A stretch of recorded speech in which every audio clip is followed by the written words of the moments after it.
The year was 1878 when Samuel Garrick rode into Cottonwood Creek, Colorado, a town nestled between pine-covered mountains and sprawling meadows. The late September wind carried the scent of approaching winter as his dusty boots hit the packed dirt of Main Street. His weathered face betrayed nothing of his thoughts, as it hadn't for the past 3 years. Not since the day he'd watched his family's ranch burn to the ground, taking his voice along with the smoke that had scarred his throat beyond repair. Samuel hadn't planned to stop in Cottonwood Creek for more than a day. He needed lumber to build a proper cabin on the small plot of land he'd staked northwest of Denver. Winter would arrive soon, and the lean-to he'd constructed wouldn't withstand the harsh Colorado snows. The journey had taken longer than expected, his faithful horse Drummer moving at a steady but unremarkable pace, and Samuel's own desire to avoid populated areas had led him on a circuitous route through the territory. As he dismounted in front of the town's only hotel, a modest 2-story building with a freshly painted sign, Samuel noticed how the late afternoon sun cast long shadows across the street.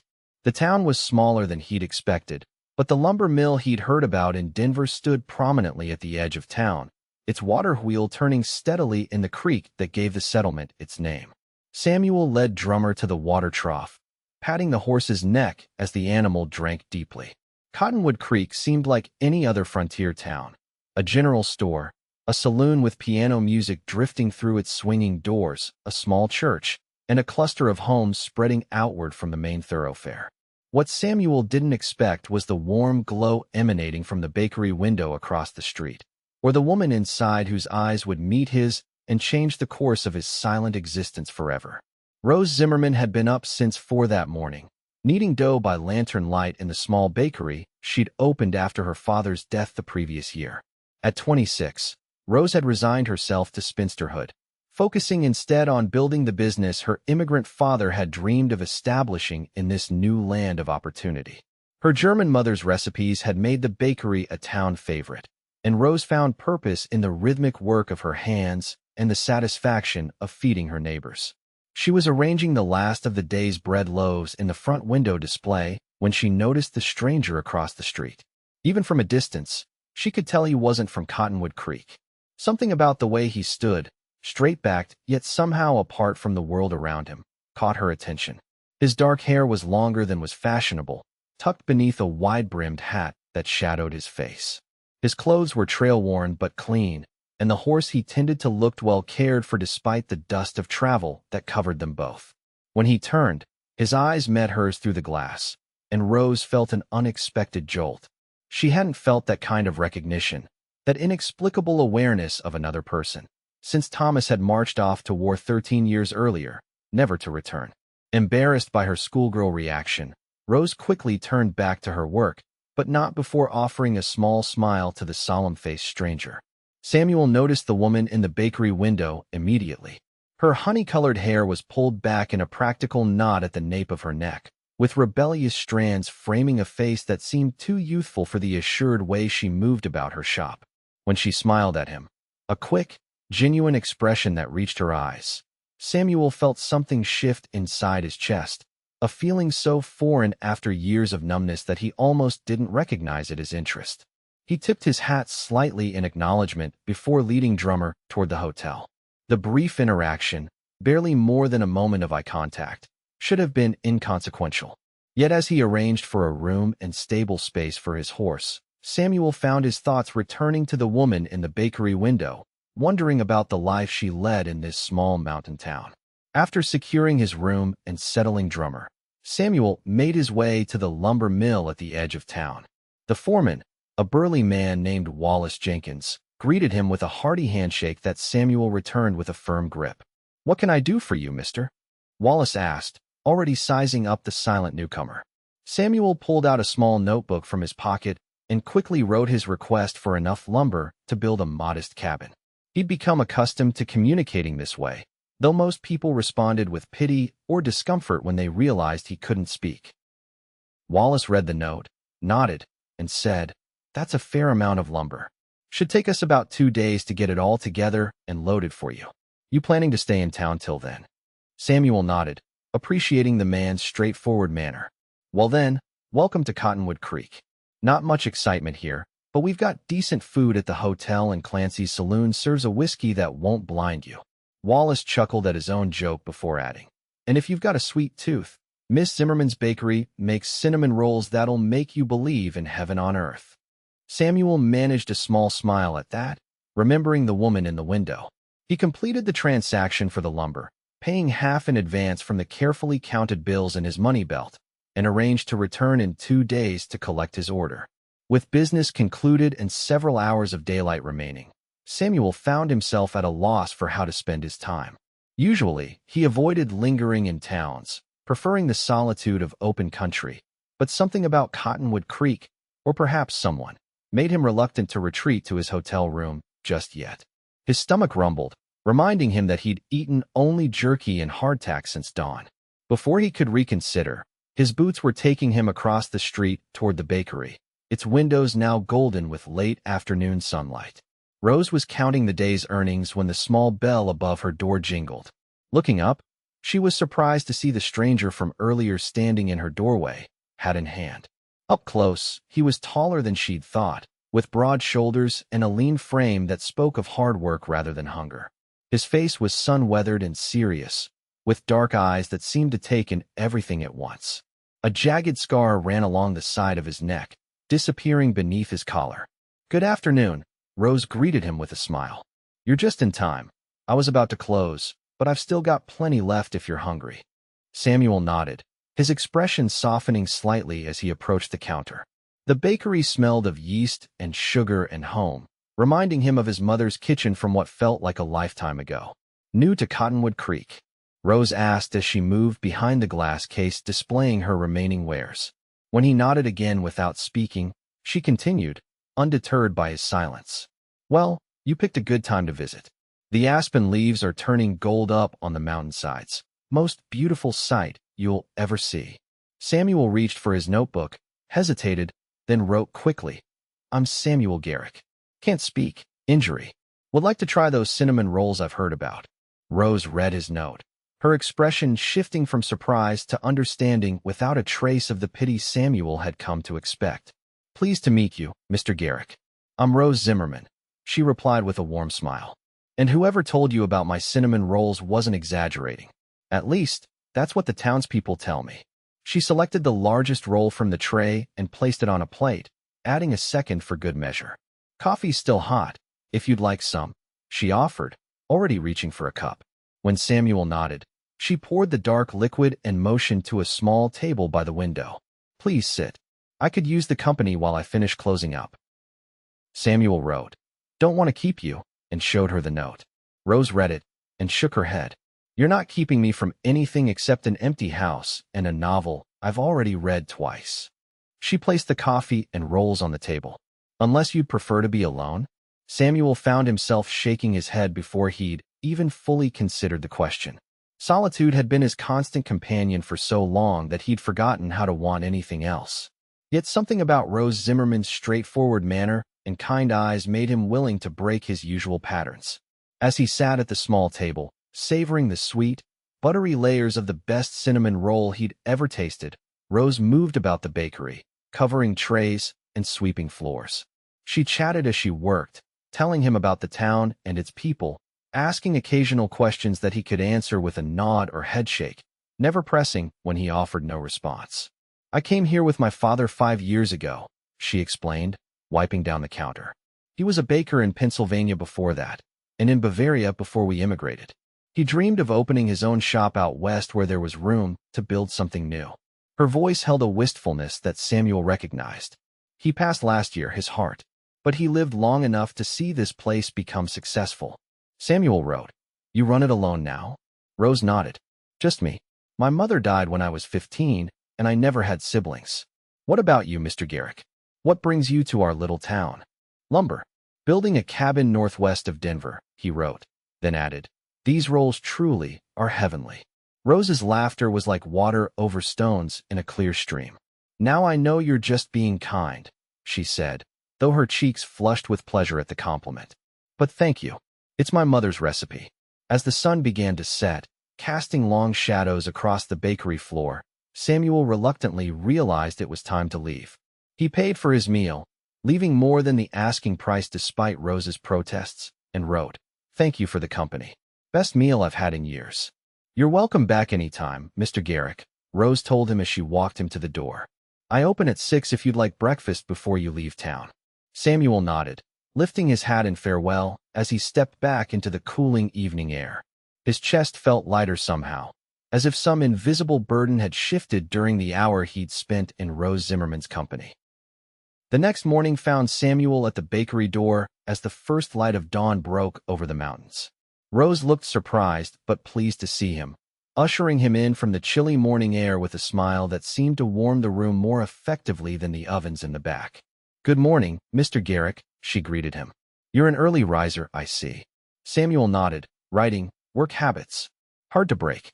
And please, call me Samuel." "Samuel, then," Rose agreed. "If you'll call me Rose." He wrote, "Rose suits you," before he could think better of it. Her smile in response was worth any embarrassment his uncharacteristic boldness might have caused him.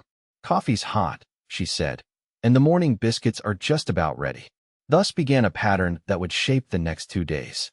Samuel would help Rose carry flour sacks or move heavy trays in the morning, then spend a few hours at the lumber mill helping to prepare his order. In the evenings, he would return to the bakery as Rose was closing, sometimes bringing her wildflowers he'd found during his afternoon rides exploring the surrounding countryside. They developed a rhythm of communication, Samuel writing short notes, Rose intuiting much from his expressions and gestures. He learned that she loved to read, particularly adventure stories that took her to places she'd never seen.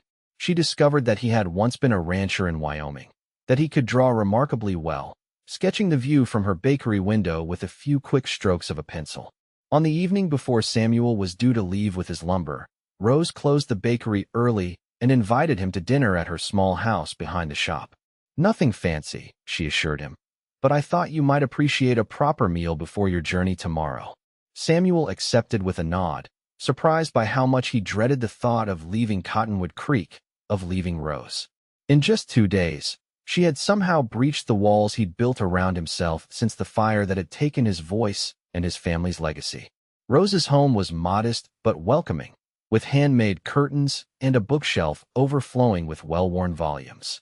She served a hearty stew with fresh bread, and they sat at her kitchen table as the daylight faded, comfortable in each other's company despite the brevity of their acquaintance. "Will you write to me?" Rose asked suddenly, her voice soft in the lamplight. "After you've gone, I mean. I'd like to know how your cabin turns out." Samuel looked at her, really looked at her, and saw the same loneliness he carried reflected in her eyes, though hers hadn't hardened into isolation as his had. He wrote, "I would like that. Very much." Rose smiled, relieved. "Good. Because I've grown rather fond of our conversations, one-sided as they sometimes are." Samuel wrote, "They don't feel one-sided to me." They talked late into the evening, Samuel writing more than he had in years, telling Rose about his life before the fire, about the small ranch he'd inherited from his father, about his hopes of rebuilding something similar on his new land. Rose shared her dreams of expanding the bakery, perhaps adding a proper cafe where travelers and townspeople alike could gather. When it came time for Samuel to leave, he stood at her door, reluctant to say goodbye even for the night. On impulse, he took her hand and brought it briefly to his lips, a gesture that felt both old-fashioned and entirely natural. Rose's cheeks flushed, but she didn't pull her hand away. "Good night, Samuel," she said softly. "I'll see you in the morning before you go." He nodded, finally releasing her hand and stepping into the night, his heart lighter than it had been in years despite the weight of tomorrow's departure. Samuel slept poorly, his dreams filled with images of fire and loss intermingled with Rose's smile and the warmth of her hand in his. He rose before dawn, packing his few belongings and settling his bill at the hotel before leading Drummer to the lumber mill, where Wallace and his men were already loading the wagon Samuel had purchased specifically for this journey. "Weather's turning," Wallace commented as they worked, nodding toward the mountains where dark clouds were gathering. "Might want to wait a day before heading out." Samuel shook his head. He needed to reach his land and begin building before the first heavy snow. Besides, he didn't trust himself to leave Cottonwood Creek at all if he delayed even one more day. Rose Zimmerman had awakened feelings in him he'd thought long dead, and the temptation to stay was growing stronger by the hour. With the wagon loaded, Samuel led Drummer and the 2 draft horses he'd purchased to pull the heavy load toward the bakery. Rose was waiting, as promised, with a package of food for his journey and a letter she pressed into his hand. "Don't read it until you're on the trail," she instructed, her voice steady despite the sadness in her eyes. "And please be careful, Samuel. There's a storm coming." He nodded, taking the package and tucking the letter safely into his coat pocket. He wanted to tell her how much these few days had meant to him, how she had somehow pulled him back into the land of the living after years of merely existing. But the words wouldn't come, couldn't come, and his notebook seemed woefully inadequate for what he needed to express. Instead, he reached out and touched her cheek gently, hoping she could read in his eyes what he couldn't say aloud. Rose covered his hand with hers, leaning briefly into his touch. "Write to me," she whispered. "Let me know you arrived safely." Samuel nodded, reluctantly lowering his hand. He tipped his hat one last time, then turned and climbed onto Drummer's back, taking the reins of the draft horses in hand. As he guided the small procession out of town, he didn't look back, knowing if he saw Rose standing there watching him leave, his resolve might falter. The storm caught up with him sooner than expected. By midday, the sky had darkened to a threatening gray, and the first snowflakes began to fall. By late afternoon, a full blizzard had engulfed the mountain trail, the wind howling through the pines and visibility reduced to mere feet in front of him. Samuel pressed on, knowing that turning back would be as dangerous as continuing forward in such conditions. The horses struggled against the strengthening wind, and the wagon wheels began to sink into the accumulating snow. As dusk approached, transforming the white world around him into deepening shades of blue, Samuel realized he needed to find shelter soon or risk freezing to death on the mountain. It was then, as he rounded a bend in the trail, that the left rear wheel of the wagon struck a hidden boulder and splintered with a sharp crack. The wagon lurched violently, sending boards sliding from the carefully stacked pile. Samuel dismounted quickly, assessing the damage with growing concern. The wheel was beyond repair, and night was falling fast, the temperature dropping with every passing minute. With no other option, Samuel unhitched the draft horses and secured what lumber he could to their backs. He would have to leave most of it behind and return for it later, if he survived the night. Leading the 3 horses, he continued up the trail, searching desperately for any kind of shelter. The small cave appeared almost by miracle, a dark opening in the mountainside partially hidden by pine boughs heavy with snow. Samuel led the horses inside, relieved to find it deep enough to accommodate them all. Using the meager supplies in his saddlebags, he managed to start a small fire near the cave entrance, its flickering light casting long shadows on the stone walls. As the horses settled, steam rising from their wet coats, Samuel huddled close to the fire and finally remembered the letter in his pocket. He withdrew it carefully, protecting it from the dampness that seemed to permeate everything, and unfolded the single page of neat handwriting.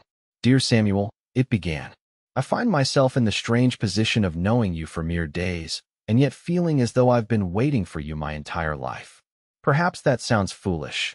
I'm sure it does, but I've never been one to hide from the truth, and the truth is that these past 2 days have awakened something in me I thought long buried. I don't know if you feel anything similar. Your eyes tell me you might, but I wouldn't presume to know your heart. I only know that the thought of you riding away tomorrow fills me with a sadness I can scarcely bear. So I am writing to ask, or perhaps to suggest, that when your cabin is built and your new life established, you might consider if there is room in it for me. Not as a visitor, but as a partner, a friend, perhaps even someday as a wife. I have built a life here that I'm proud of, but I find myself willing to leave it behind for the chance to build something new with you. I don't need an answer now. Take your time, finish your cabin, and if one day you ride back into Cottonwood Creek, I will know what it means. And if you don't, I will understand that too, and be forever grateful for the brief happiness you brought into my life. Yours, Rose." Samuel read the letter twice, then a third time, his hands trembling slightly as Rose's words penetrated the protective layers he'd wrapped around his heart. She was offering him a future he hadn't dared imagine, companionship, partnership, perhaps even family. The very things he'd convinced himself were no longer possible for a man who couldn't speak, who carried the scars of failure and loss on his body and soul. Outside the cave, the blizzard raged unabated, but within Samuel's chest bloomed a warmth that had nothing to do with the small fire before him. He carefully refolded Rose's letter and tucked it back into his pocket, close to his heart, as he contemplated what to do next. The storm lasted through the night and well into the following day. Samuel rationed the food Rose had packed, sharing some with the horses, and ventured out only briefly to gather more firewood from the trees near the cave entrance. By the second night, the snowfall had lessened, though drifts now blocked much of the trail in both directions. On the morning of the third day, with clear skies but deep snow surrounding him, Samuel made his decision. He would not continue to his land, not yet. First, he would return to Cottonwood Creek, to Rose. The lumber that remained on the broken wagon could stay where it was until spring if necessary. Some things, he had finally realized, were more important than shelter made of wood and nails. The journey back to town was arduous, the horses struggling through snow that sometimes reached their chests in the deeper drifts. Samuel led them carefully, stopping frequently to rest, and as the sun began its descent on the fourth day since his departure, the buildings of Cottonwood Creek came into view in the valley below. Rose had spent those same 4 days in a state of alternating hope and despair. The blizzard had worried everyone in town, but none more than Rose, who knew Samuel was out in it alone. Sheriff Miller had assured her that Samuel seemed capable and would likely have found shelter when the storm hit, but his words did little to ease her concern. She had kept the bakery open, going through the motions of her daily work while watching the road leading into town, praying for a glimpse of a rider returning through the snow. By the fourth afternoon, with still no sign of Samuel and no way to know if he had safely reached his destination, Rose began to fear the worst. She was just closing the bakery, her heart heavy, when Mrs. Peterson from the general store burst through the door, breathless with excitement. "Rose, come quick, he's back. Your cowboy is coming down the mountain." Rose didn't bother to correct the older woman's assumption about Samuel being her cowboy. She simply grabbed her shawl and rushed outside, eyes scanning the snow-covered road that wound down from the mountain pass. And there he was, Samuel on Drummer, leading 2 draft horses loaded with what looked like salvaged lumber, all of them moving slowly but steadily toward town. Even from a distance, Rose could see that they were exhausted, coated in snow and ice, but alive. Without thinking, she lifted her skirts and ran toward them, heedless of the cold or the curious eyes of townspeople watching from windows and doorways. Samuel saw her coming and dismounted, his own legs stiff from days in the saddle and hours walking through deep snow. Rose didn't slow her pace until she was directly in front of him, her breath coming in white puffs in the cold air. "You came back," she said simply, her eyes searching his face for confirmation that his return wasn't merely a necessity forced by the storm. In answer, Samuel reached into his pocket and withdrew her letter, now creased and softened from multiple readings. He placed it gently in her hand, then took out his notebook and wrote a single word. "Yes." Rose read it, her eyes filling with tears that threatened to freeze on her cheeks in the winter air. "Yes to?" Samuel wrote again. "To everything. To you. To us." A sob escaped her then, a sound of pure joy and relief, and she flung her arms around his neck, heedless of propriety or the growing audience of townspeople. Samuel held her close, burying his face in her hair, breathing in the scent of flour and cinnamon that had come to represent home more than any place ever had. When they finally separated, both slightly embarrassed by their public display but too happy to truly care, Wallace Jenkins approached from the growing crowd. "Quite a storm you rode through, Garrick," he said, eyeing the exhausted horses and the meager amount of salvaged lumber. "Wagon didn't make it, I take it?" Samuel shook his head, retrieving his notebook to explain what had happened. "Well," Wallace said after reading Samuel's account, "that lumber you left up there isn't going anywhere till spring thaw. And even then, it's a lot of work for one man to rebuild that wagon and haul it all out alone." He glanced meaningfully at Rose, who stood close to Samuel's side. "Seems to me you might want to consider other options." Samuel looked questioningly at the mill foreman.